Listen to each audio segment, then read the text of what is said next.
I never thought I'd be the type of person to sabotage my own future for someone else. Yet here I am, staring at my report card with a peculiar sense of satisfaction at the string of F's marching across the page like little soldiers of failure, each one bringing me closer to my goal. My parents would be devastated, my teachers bewildered, and my friends. They'd probably think I'd lost my mind. Maybe I had. But none of that mattered because in my 18-year-old heart, I knew with absolute certainty that this was the only way to stay close to her. It all started on that unusually warm September afternoon during my senior year at Riverside High. I was rushing to AP Calculus, already 10 minutes late, when I quite literally crashed into her. Papers went flying everywhere, creating a chaotic snowstorm in the empty hallway. As I scrambled to help gather her scattered belongings, I caught a glimpse of her schedule. Grace Chen, junior year. She had the most beautiful handwriting I'd ever seen, each letter curved with deliberate care. When our eyes met, I felt something shift in the universe. Like all the mathematical equations I'd been studying, suddenly made sense in a way they never had before. Grace wasn't just beautiful in the conventional sense, though she certainly was that too, with her long black hair that caught the sunlight streaming through the windows, and those intelligent brown eyes that seemed to see right through you. No, what truly captivated me was the way her mind worked. I discovered this gradually over the next few weeks, as we began meeting in the library during lunch breaks. She was struggling with pre-calculus, and I, being a year ahead, offered to help. But as I watched her work through problems, I realized she didn't think like anyone else I knew. She approached each question like it was a puzzle piece in a greater mystery, seeing connections that even I, with my supposed mathematical prowess, had never considered. Our tutoring sessions became the highlight of my day. I found myself taking the long route to classes just to pass by her locker, hoping to catch a glimpse of her. We'd talk about everything and nothing: her dreams of becoming an astrophysicist, my secret passion for writing poetry, something I'd never admitted to anyone else, her family's expectations, my fears about college. She told me about growing up in a household where anything less than perfect grades was unacceptable, and I shared stories about my sister, who dropped out of college to become a successful YouTuber, much to our parents' initial horror. With each conversation, each shared laugh, each comfortable silence, I fell deeper into something I couldn't and didn't want to escape. But then came the crushing realization that hit me like a ton of bricks one peaceful afternoon in the library. As Grace excitedly talked about her plans for senior year, the classes she'd take, the club she'd join, the memories she'd make, I sat there with a growing hollow feeling in my chest. In just a few months, I'd be graduating, heading off to whatever college accepted me, while she'd still be here, walking these familiar halls, living this life that had suddenly become so precious to me. The thought of leaving her behind felt like trying to solve an equation with missing variables, impossible and frustrating. That's when the idea first took root in my mind, growing stronger with each passing day until it became the only solution I could see. If I couldn't move forward with her, then maybe I needed to stay back. And so began my carefully orchestrated plan to fail my senior year. Looking back now, I can hardly believe the methodical way I went about it. I started small at first, missing assignments here and there, deliberately making careless mistakes on tests, showing up late to classes. My teachers noticed, of course. They called me in for concerned discussions, sent emails to my parents, offered extra help. Mr. Thompson, my AP Calculus teacher who'd written my college recommendation letter just months before, pulled me aside one day with worry etched across his face. "I don't understand," he said, gesturing at my latest test where I'd managed to get every single question wrong, which, ironically, required a thorough understanding of the material to achieve. "You were one of my best students. What's happening?" I mumbled something about stress and lack of sleep, all while my heart pounded with the weight of my secret. The hardest part wasn't the failing, it was hiding my true grades from Grace. Every Thursday during our tutoring sessions, she'd ask how my classes were going, her eyes bright with genuine concern and interest. I'd become an expert at deflection, talking about challenging concepts or difficult teachers instead of my actual grades. Sometimes, The guilt of lying to her would sit so heavy in my stomach that I could barely focus on explaining the quadratic formula. But then she'd smile, that special smile that made her nose crinkle slightly at the corners, and I'd remember why I was doing this in the first place. My parents' reaction to my academic nosedive was exactly what you'd expect. Mom cried, Dad yelled, and both of them scheduled appointments with every counselor and teacher they could find. The school's psychologist suggested I might be suffering from depression or anxiety. My homeroom teacher wondered if I was using drugs. The college counselor watched in horror as I withdrew all my early applications, claiming I wasn't ready. Through it all, I maintained a careful facade of confusion and stress, playing the role of the burnt-out senior that everyone seemed eager to believe in. Only my little sister, Emily, saw through it. She caught me one night deliberately writing wrong answers on my history homework and didn't say a word, just gave me a long, knowing look that made me wonder if she understood more about love than her 14 years would suggest. The rumors started spreading through school like wildfire. Former study group partners whispered behind my back, wondering how the guy who used to help them with calculus suddenly couldn't solve basic equations.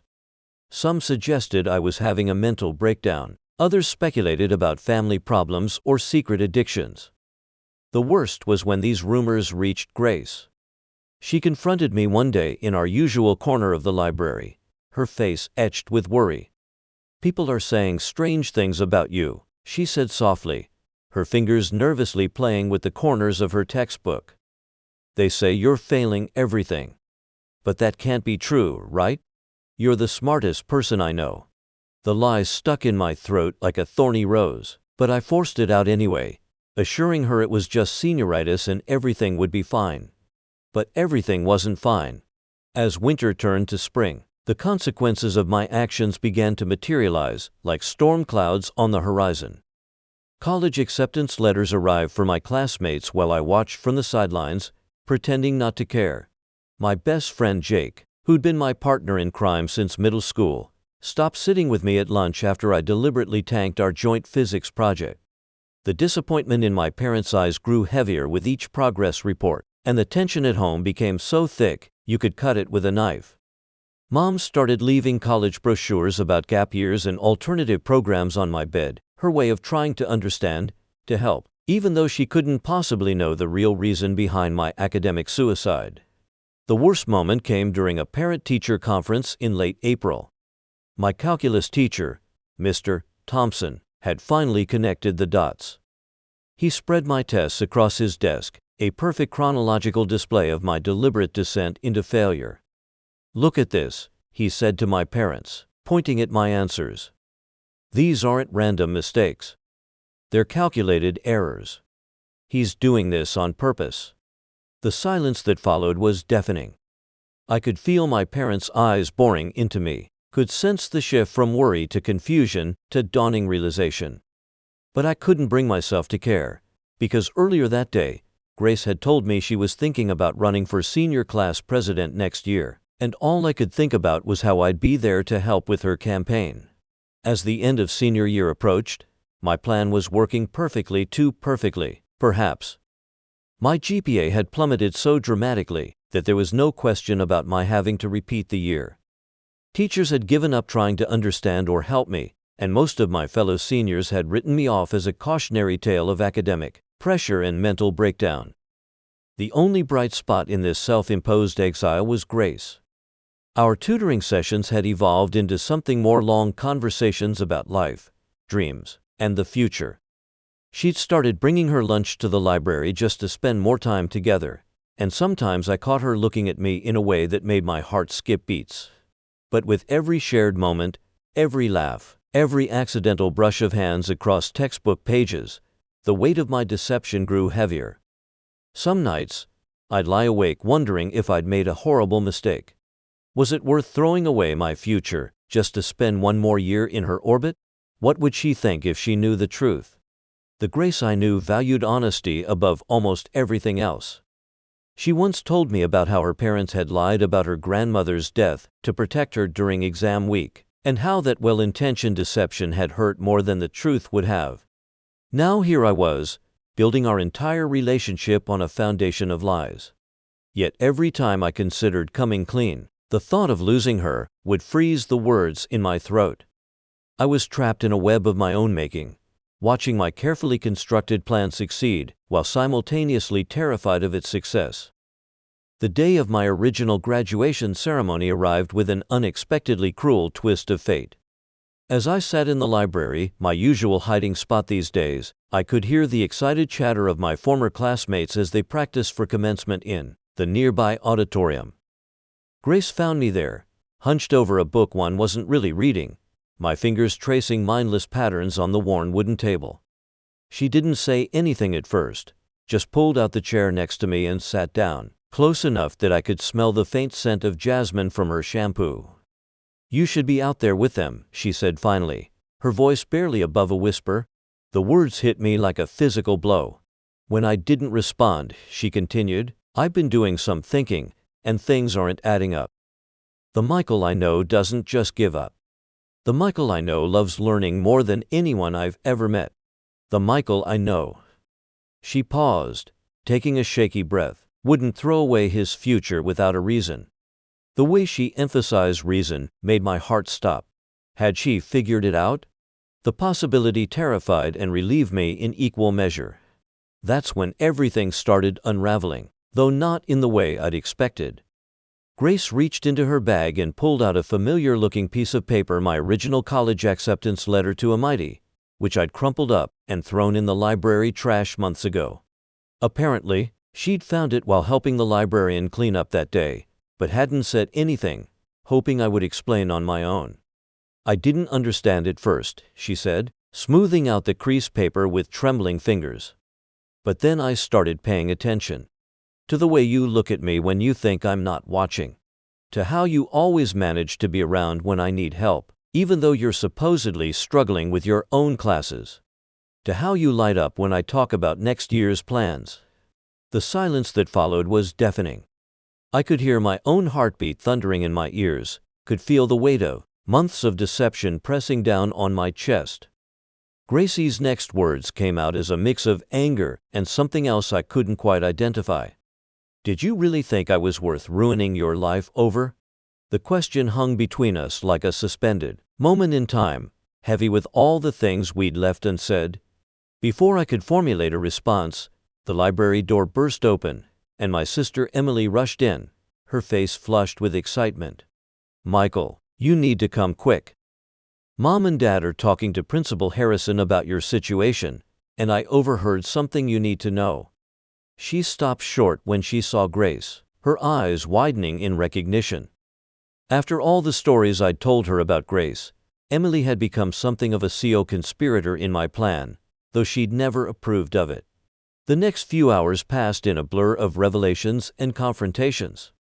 Principal Harrison had apparently been reviewing my case with the school board, concerned about the dramatic change in my performance. They'd done a detailed analysis of my test answers and assignments, finding patterns that suggested deliberate failure rather than actual academic struggles. My parents, already suspicious after Mr. Thompson's observation, had finally pieced together the truth, helped along by Emily's reluctant confession about what she knew. As I sat in Principal Harrison's office, surrounded by concerned adults all talking about my future, my mental health, and the need for counseling, all I could think about was Gracie's face in the library.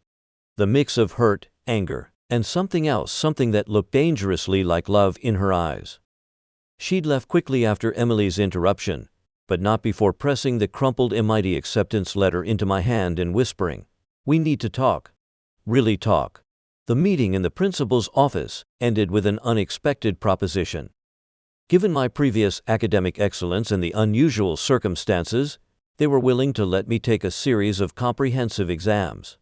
If I passed them all, I could still graduate with my class, albeit with a delayed diploma. My parents immediately accepted on my behalf, relief evident in their voices. But I remained silent, torn between the opportunity to salvage my academic future and the thought of leaving Grace behind. That evening, as I sat alone in my room staring at the MIT letter, my phone buzzed with a text from Grace. "Meet me at our spot tomorrow morning before school." No more lies. I spent the entire night trying to figure out what to say to her, how to explain that what had started as a crazy, love-struck plan had become something more, a desperate attempt to hold on to the one person who made everything else make sense. How could I make her understand that failing my classes had paradoxically been the most successful thing I'd ever done, because it had given me more time with her? And more importantly, how could I now choose between the future I'd planned and the present I'd sacrificed everything to maintain? The next morning dawned with the kind of perfect clarity that seems to come only when your entire world is about to change. I arrived at the library an hour before our usual meeting time, watching the sunrise paint the dusty bookshelves in shades of gold and amber. Our spot, that quiet corner table behind the ancient history section where we'd spent countless hours studying, talking, and slowly falling in love, looked different somehow, as if it too knew this was a turning point. Grace arrived exactly on time, because of course she did. She was wearing the same blue sweater she'd worn the day we first met, her hair pulled back in a messy bun, with a few stubborn strands framing her face. She looked beautiful in that effortless way that it always made my heart ache, but there was something else in her expression today, a determination that both thrilled and terrified me. "Before you say anything," she began, settling into her usual chair, "I need you to know that I spent all night thinking about what to say to you. I wrote out this whole speech, actually." She pulled out a folded piece of paper from her pocket, then immediately crumpled it up. "But now that I'm here, I realize there's really only one thing I need to ask. Why didn't you trust me enough to tell me the truth?" The question knocked the air from my lungs. Of all the things I'd prepared myself for: anger, disappointment, rejection, this simple inquiry about trust hit harder than any accusation could have. "I did trust you," I started, then stopped, realizing how hollow that sounded given everything I'd done. "I trust you more than anyone. I couldn't bear the thought of you looking at me differently if you knew how completely, ridiculously in love with you I am." The words hung in the air between us, and for a moment, the only sound was the gentle hum of the library's heating system kicking on. Gracie's eyes widened slightly, and I couldn't tell if it was because of my confession or the fact that I'd finally said it out loud. "You know what the worst part is?" she continued, her voice trembling slightly. "I've spent months watching you deliberately destroy everything you've worked for, and I couldn't understand why. I thought maybe you were dealing with something terrible, depression, family problems, something you couldn't tell anyone about. I worried about you constantly, and now I find out it was all because of me." She let out a short, incredulous laugh. "Do you have any idea how that makes me feel?" "I never meant to hurt you," I said quickly, reaching for her hand across the table before catching myself and pulling back. I saw this future where I'd be gone, and you'd still be here, and everything we have would just fade away. And I couldn't handle that. I know it was selfish and stupid and probably the most ridiculous thing anyone's ever done, but it was," she interrupted, but there was something different in her voice now. "It was completely ridiculous. And reckless. And kind of beautiful in a totally insane way." A small smile played at the corners of her mouth. "You know, most guys just ask a girl out on a date. They don't deliberately fail an entire year of school." "Well, I've never been very good at doing things the simple way," I admitted, feeling a spark of hope at her almost smile. "But Grace, you have to understand it wasn't just about being in love with you. These past months, every conversation we've had, every moment we've spent together, it's like I finally found the place where I belong. And yes, I had this whole future planned out at MIT, but what good is any of that if I'm not happy?" She was quiet for a long moment, studying my face as if seeing it for the first time. "You got into MIT?" she said finally. That's incredible. And you were going to give that up? For me?" "I would give up 100 MIT acceptances for you," I said, the words coming out before I could stop them. "I know that sounds crazy." "It does sound crazy," she agreed, but she was really smiling now, even as tears gathered in her eyes. "But you know what's even crazier? I've been trying to skip ahead a grade." The world seemed to stop spinning for a moment. "What?" "I've been taking extra classes online," she explained, pulling out another piece of paper from her bag. "I was going to surprise everyone by graduating early. I thought maybe if I worked hard enough, I could end up at the same college as you. I didn't know which one you were going to choose, but I figured if I could graduate early, maybe." She trailed off, shaking her head. "We're quite a pair, aren't we? You trying to stay back a year, while I'm trying to skip ahead?" The absurdity of it all hit me then, both of us manipulating our academic careers in opposite directions, all to be together. The laughter started somewhere deep in my chest, bubbling up until it spilled out, and then Grace was laughing too, and suddenly we were both sitting there in our quiet corner of the library, laughing and crying at the same time. "So what do we do now?" she asked finally, wiping tears of laughter or emotion, I couldn't tell from her eyes. "You have this chance to still graduate with your class, and I have my advanced placement credits." "Now," I said, finally allowing myself to reach across the table and take her hand, "we stop trying to bend time and space to be together, and just be together. Whatever that looks like." She squeezed my hand, and in that moment, I felt all the complications of the past months, all the lies, the stress, the carefully maintained deceptions begin to unravel. "I have one condition," she said, her expression turning serious. "No more failing classes. If we're going to do this, whatever this is, we do it honestly. Both of us. Even if that means we end up at different schools," I asked, voicing the fear that had driven all my actions up to this point. Gracie's response was to stand up, walk around the table, and kiss me. Right there in our quiet corner of the library, surrounded by ancient history books and morning sunlight, she kissed me like she'd been waiting to do it for months. Maybe she had been. When she pulled back, her eyes were shining with a mixture of determination and affection that made my heart skip several beats. "Different schools, different states, different time zones, it doesn't matter," she said firmly. "We'll figure it out. But we'll do it together, and we'll do it right." The next few weeks passed in a whirlwind of studying, test-taking, and more honest conversations than I'd had in the past year combined. With Gracie's help, because of course she insisted on helping, I prepared for the comprehensive exams that would determine whether I could still graduate. The irony wasn't lost on either of us that she was now tutoring me, the tables completely turned from when we'd first met. But there was something beautiful about it, about finally letting myself succeed again, about watching her eyes light up every time I solved a problem correctly.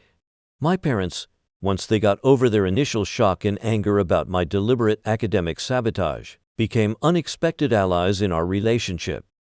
Mom, particularly, seemed to soften after walking in on Grace and me studying one afternoon, watching as Grace patiently explained a complex calculus concept while I looked at her like she'd hung the moon. "You know," Mom said later that night, "I met your father in college. He was so afraid of us ending up at different graduate schools that he turned down his dream program to follow me to mine." She smiled, a hint of nostalgia in her eyes. "Sometimes the heart makes us do crazy things. But that doesn't mean they're wrong." The school board's decision came down exactly 1 week before the rescheduled graduation ceremony. I'd passed all the comprehensive exams, not with my usual perfect scores, but with solid B's and A's that proved I hadn't actually lost my ability to learn. Principal Harrison called my parents and me into his office to deliver the news personally. "In light of your exceptional previous academic record," he said, adjusting his glasses, "and your recent demonstration of competency, we've decided to grant you your diploma. You'll be able to graduate with your class next week." He paused, then added with a slight smile, "Though I must say, Mr. Chen, this is certainly one of the more unique cases I've handled in my career." Grace was waiting outside the office when we emerged, nervously picking at the sleeve of her sweater. One look at my face told her everything she needed to know. She launched herself into my arms, not caring who saw, and for once I didn't care either. "I'm so proud of you," she whispered against my neck, and somehow those words meant more than any academic achievement ever had. The story of what I'd done spread through school like wildfire, but not in the way I'd expected. Instead of being seen as the guy who'd thrown away his future, I became something of a legend, the boy who loved so deeply he was willing to sacrifice everything. Some people thought it was romantic. Others thought it was stupid. Grace just rolled her eyes whenever she heard people talking about it and squeezed my hand a little tighter. On graduation day, standing in my cap and gown, I couldn't help but think about how differently things could have turned out. As I waited in line to receive my diploma, I caught sight of Grace in the audience, sitting with my family. She'd managed to complete enough advanced credits to start taking some college classes early, but had decided against skipping her senior year entirely. Some things, she'd told me with a knowing smile, are worth experiencing at their own pace. After the ceremony, as families and friends mingled on the school lawn, Grace pulled me aside to give me my graduation present. It was a small, carefully wrapped package that turned out to be a book, Brief Answers to the Big Questions by Stephen Hawking. Inside, she'd written an inscription that made my heart stop. To the boy who tried to bend time for love, sometimes the shortest distance between 2 points isn't a straight line. See you at MIT in 2025. Love, Grace? What? I stared at the words, then at her, then back at the words. But I thought. I applied for early admission to MIT's class of 2025, she explained, her eyes sparkling. I was going to tell you once everything with your graduation was settled. I figured if you could try to stay back a year for me, I could work my way up to you. She paused, biting her lip. I got in. I looked at her in amazement. This brilliant, beautiful girl who had somehow matched my crazy with her own brand of determination. So all this time we were both trying to find our way to each other, she finished. We just needed to trust that we'd get there eventually. Standing there in my graduation robes, holding a book about the mysteries of time from the girl who'd made me want to manipulate it, I finally understood something important. Love isn't about forcing time to bend to your will or sacrificing everything for the perfect moment. Sometimes it's about letting things unfold as they should, about trusting that if something is meant to be, time will find a way to make it work.